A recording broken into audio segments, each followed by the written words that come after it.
ನಮಸ್ಕಾರ ಎಲ್ಲರಿಗೂ Kannada cook book YouTube ಚಾನೆಲ್ಗೆ ಸ್ವಾಗತ. ಇವತ್ತಿನ ಸ್ಪೆಷಲ್ ರಸಂ.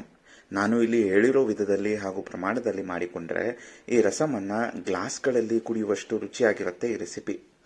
ಈ ರಸಮನ್ನು ಮಾಡಿದ ದಿನ ಊಟಕ್ಕೆ ಅನ್ನದ ಜೊತೆ ಇನ್ನೊಂದೆರಡು ತುತ್ತು ಹೆಚ್ಚಾಗಿ ತಿನ್ನುವಷ್ಟು ತೃಪ್ತಿ ಕೊಡುತ್ತೆ. ರೆಸಿಪಿ ತುಂಬ ಈಸಿನೇ, ಆದರೆ ಸ್ವಲ್ಪ ಕರೆಕ್ಟಾಗಿ ಫಾಲೋ ಮಾಡುವಂತಹ ಸ್ಟೆಪ್ಸ್ಗಳಿದ್ದಾವೆ. ಜಾಗ್ರತೆಯಾಗಿ ಕೊನೆವರೆಗೂ ಈ ವಿಡಿಯೋವನ್ನು ಫಾಲೋ ಮಾಡಿ. ಬೆಸ್ಟ್ ರಸಮನ್ನು ನೀವು ಅನುಭವಿಸ್ತೀರ. ಮತ್ತ್ಯಾಕೆ ಕಾಯೋದು, ಲೆಟ್ಸ್ ಸ್ಟಾರ್ಟ್.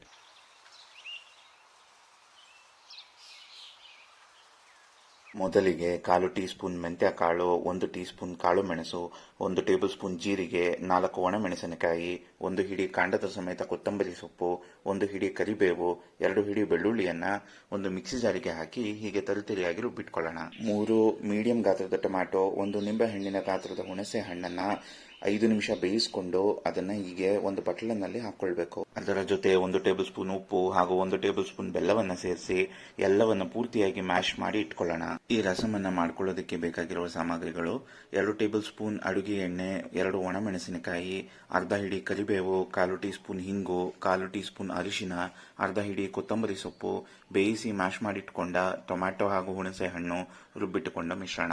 ಈ ರಸಮನ್ನು ಮಾಡ್ಕೊಳ್ಳೋದಕ್ಕೆ ಮೊದಲು ಒಲೆ ಹಚ್ಚಿ ಅದರ ಮೇಲೆ ಒಂದು ದಪ್ಪ ತಳದ ಪಾತ್ರೆಯನ್ನಿಟ್ಟು ಪಾತ್ರೆ ಬಿಸಿಯಾದ ನಂತರ ಪಾತ್ರೆಗೆ 2 ಟೇಬಲ್ ಸ್ಪೂನ್ ಅಡುಗೆ ಎಣ್ಣೆಯನ್ನು ಸೇರಿಸ್ಕೊಳ್ತಾ ಇದ್ದೇನೆ. ಎಣ್ಣೆ ಬಿಸಿಯಾದ ನಂತರ ಪಾತ್ರೆಗೆ ಕರಿಬೇವು ಹಾಗೂ ಒಣಮೆಣಸಿನಕಾಯಿಯನ್ನು ಸೇರಿಸಿ ಸ್ವಲ್ಪ ಹೊತ್ತು ಬಾಡಿಸಬೇಕು. ಹೀಗೆ ಬಾಡಿಸ್ಕೊಂಡ ನಂತರ ಪಾತ್ರೆಗೆ ಹಿಂಗು ಹಾಗೂ ಅರಿಶಿಣವನ್ನು ಸೇರಿಸ್ಕೊಳ್ಳೋಣ. ಜೊತೆಗೆ ರುಬ್ಬಿಟ್ಟುಕೊಂಡ ಮಿಶ್ರಣವನ್ನು ಸೇರಿಸ್ಕೊಂಡು ಎಲ್ಲವನ್ನ ಪೂರ್ತಿಯಾಗಿ ಹಸಿ ವಾಸನೆ ಹೋಗೋವರೆಗೂ ಹುರಿದುಕೊಳ್ಬೇಕಾಗತ್ತೆ.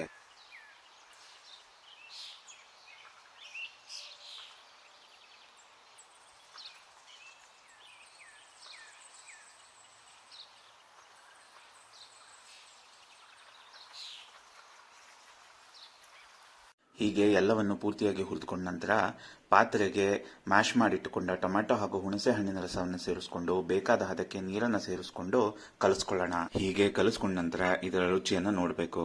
ನಿಮ್ಮ ರುಚಿಗೆ ಅನುಗುಣವಾಗಿ ಇನ್ನು ಉಪ್ಪು ಬೇಕು ಅನಿಸಿದರೆ ಅರ್ಧ ಟೇಬಲ್ ಸ್ಪೂನ್ ಉಪ್ಪನ್ನು ಸೇರಿಸ್ಕೊಳ್ಬಹುದು.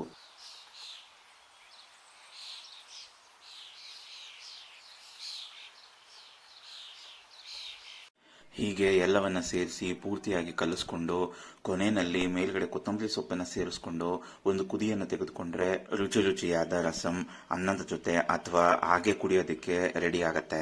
ಈ ರಸಮನ್ನ ರಾತ್ರಿ ಊಟ ಆದ್ಮೇಲೆ ಅಥವಾ ಮಳೆಗಾಲದಲ್ಲಿ ಹುಷಾರಿಲ್ಲದೆ ನಾಲಿಗೆ ರುಚಿ ಕೆಟ್ಟಾಗ ಅಥವಾ ಏನಾದರೂ ಹೊಟ್ಟೆ ಹೆವಿ ಅನ್ನಿಸಿದಾಗ ಈ ರೆಸಿಪಿಯನ್ನ ಮಾಡ್ಕೊಳ್ಬಹುದು. ತುಂಬಾನೇ ಹಿತವಾಗಿರುತ್ತೆ. ಈ ರೆಸಿಪಿಯನ್ನ ಟ್ರೈ ಮಾಡಿ ಹೇಗ್ ಬಂತು ಅಂತ ನಮಗೆ ಕಮೆಂಟ್ ಮಾಡಿ ತಿಳಿಸಿ. ಹಾಗೂ ಕೂಡಲೇ Kannada cook book YouTube channel ಅನ್ನು ಸಬ್ಸ್ಕ್ರೈಬ್ ಮಾಡ್ಕೊಳ್ಳಿ. ಈ ವಿಡಿಯೋವನ್ನು ನೋಡಿದ್ದಕ್ಕೆ ಧನ್ಯವಾದಗಳು.